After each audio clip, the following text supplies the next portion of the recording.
September, contrairement à ce qu'on croit, ce n'est pas une foire ou un salon. En fait, on est plus proche d'un festival de musique, un peu comme le Jazz Marathon. On a toute une série d'événements à travers toute la ville.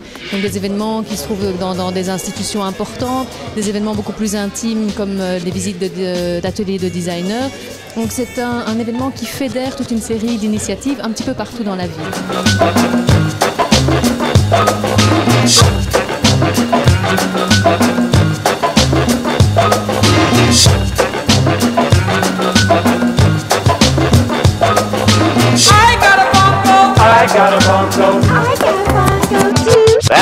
Pendant Design September, il y a un événement qui est vraiment emblématique, qui nous ressemble très fort et qui sont les Designers Open Doors. Donc ce sont des visites d'ateliers de designers qui permettent au grand public de rencontrer les designers, de visiter leur atelier, de voir comment ils travaillent au quotidien, de leur poser toutes les questions qu'ils souhaitent. Donc c'est un événement qui est familial, convivial et puis qui permet de rencontrer les gens dans l'intimité. Donc ça c'est mon événement préféré et c'est ce qui nous représente le plus. Je pense que c'est quelque chose qui est impossible à imaginer dans une autre grande ville. J'imagine très mal Philippe Starck à Paris faire porte ouverte dans son atelier.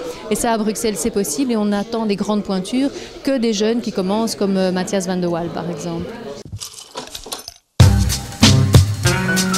Ouais, à la base, moi je l'avais prévu pour faire un soir à champagne qui ne prenne pas place dans les rangements, parce qu'à la maison, dans les armoires, c'est toujours en train de s'entasser l'un dans l'autre. Et le but était de créer des contenants étanches, en fait, repliables. Et donc il y avait la gamme un vase et un seau à champagne, qui sont typiquement les deux volumes qui prennent énormément de place dans les armoires. Et l'affinité de s'associer avec une marque de champagne, c'était évidemment le summum parce que c'était exactement les mêmes dimensions que leur boîte de seau à champagne. Et donc c'était vraiment dessiné pour eux sans le vouloir. Finalement, les dimensions sont parfaites.